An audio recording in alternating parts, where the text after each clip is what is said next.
Pekan depan, Saudara, sidang kasus pembunuhan Yosua akan menghadirkan sejumlah ahli, mulai dari ahli forensik, ahli digital forensik, Inafis Polri, dan juga ahli kriminologi. Fakta apa yang bisa terkuak dari keterangan ahli ini? Kita bahas petang hari ini, Saudara, bersama pakar hukum pidana Universitas Tarumanegara, Heri Firmansyah. Mas Heri, selamat petang, sehat selalu.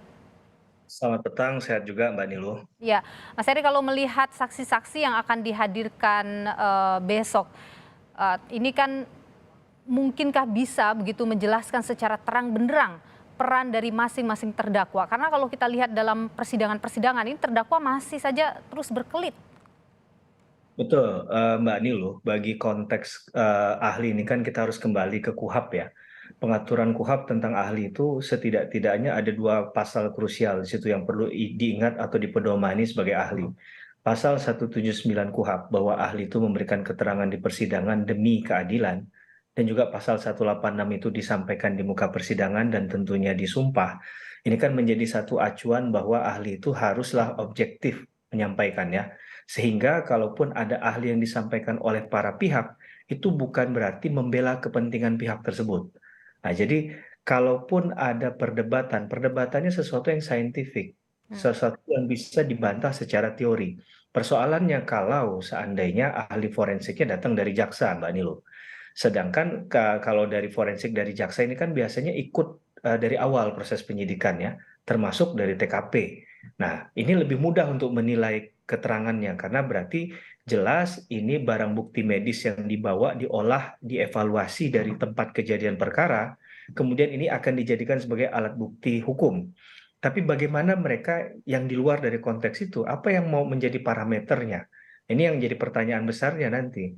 Kalau ada seorang ahli sama-sama ahli forensik, tapi dia tidak kemudian mendapatkan kesempatan untuk mengidentifikasi detail terkait dengan barang bukti tersebut yang ada di TKP, nah ini jadi persoalan menurut saya. Sehingga kita nggak bisa membandingkan keterangannya menurut saya pribadi ya, secara apple to apple. Hmm. Nah ini persoalan Mbak Nilo. Oke, baik. Tapi begini, kita kembali ke soal besok, ahli yang kemudian akan dihadirkan pada persidangan besok.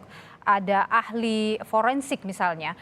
Kalau dari pengalaman Anda, Mas Heri, apakah dari ahli forensik yang akan dihadirkan besok, kira-kira ini bisa melihat pemerkosaan yang dituduhkan kepada Putri Chandrawati itu bisa dibuktikan begitu dari hasil otopsi itu? Apakah kemudian ahli akan bisa membahas itu, Mas Heri?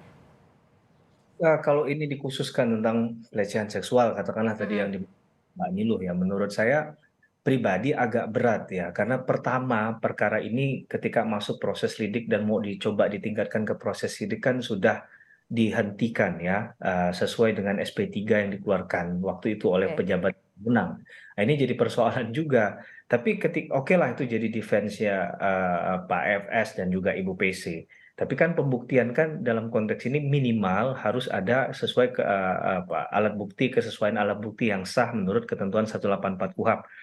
Dalam konteks kasus pelecehan seksual katakanlah memang visum et repertum itu menjadi penting. Nah, kalau tidak ada itu dasar apa yang kemudian akan diukur Mbak Niluh. Nah, ini Oke. jadi persoalannya. Jadi menurut saya kalau dalam konteks pertanyaan tadi ya yang mau dinilai, yang mau dievaluasi ini harus ada buktinya terlebih dahulu, begitu ya. Oke. Sedangkan kalau barang bukti itu kan prosesnya panjang Mbak Niluh sesuai keterangan KUHP 38, Mhm. 39 itu ada aturan penyitaan, disita dulu untuk kepentingan pembuktian. Ini Iya. barang pernah Mhm. diproses itu enggak gitu. Jadi Kalau jadi di artinya tidak bisa itu juga dibuktikan, misalnya dari hasil otopsi yang sudah dilakukan tidak akan bisa membuktikan soal ada tidaknya pelecehan seksual yang dilakukan oleh Yosua kepada Putri? itu yang harus dibuktikan dulu, ada nggak visumnya, gitu ya. Oke. Laporan yang didasarkan Mhm. oleh keterangan Ibu PC kan, Mhm. ini kemudian nanti mohon maaf jadi keterangan sepihak, saya nggak bilang klaim lah. Jadi keterangan sepihak yang tidak ada persesuaian belum didukung oleh keterangan saksi ataupun alat bukti lainnya. Tidak usahlah saksi karena memang akan minim dengan saksi ya. Kita akan diserang dengan pernyataan itu oleh pihak lawan misalnya. Tapi pernyataan yang dimunculkan itu kan setiap dalilnya harus dapat dibuktikan. Oke, karena memang sampai sekarang juga memang tidak ada visum ya dari pihak Putri Chandrawati terkait dengan proses pelecehan seksual yang terjadi itu.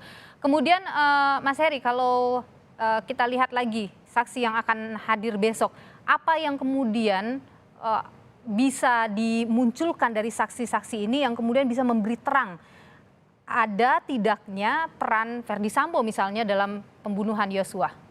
Ya, kalau saya menilik pada satu posisi peristiwa penggalan peristiwa tertentu di kasusnya Pak FS itu yang menarik adalah kalau kita kembali meninjau persoalan ini dari awal adanya keterangan saksi dari Azan Romer misalnya. Kalau saya tidak salah itu ya, ketika menyatakan Pak FS ada dilihatnya menggunakan sarung tangan, ada pistol HS yang terjatuh.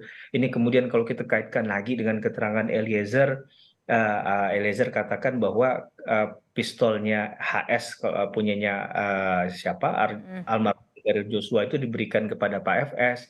Ini mhm. kan mix and match di situ. Ya, Pertanyaan, bisakah seorang Eliezer Barada itu kemudian menekan dan memastikan keterangan Azan Romer itu harus sesuai keterangannya dia. Nah, ini kan agak berat bahwa berarti keterangan ini oke. saling ada dependensinya begitu ya. Mhm, Eh, hubungan dari ke ada benang merahnya antara keterangan Romer dengan keterangannya Eliezer mhm. sebagai terdakwa. Iya, karena kan kalau, sebelumnya tidak ada DNA Verdi Sambo justru dalam ini juga yang kemudian bikin, sulit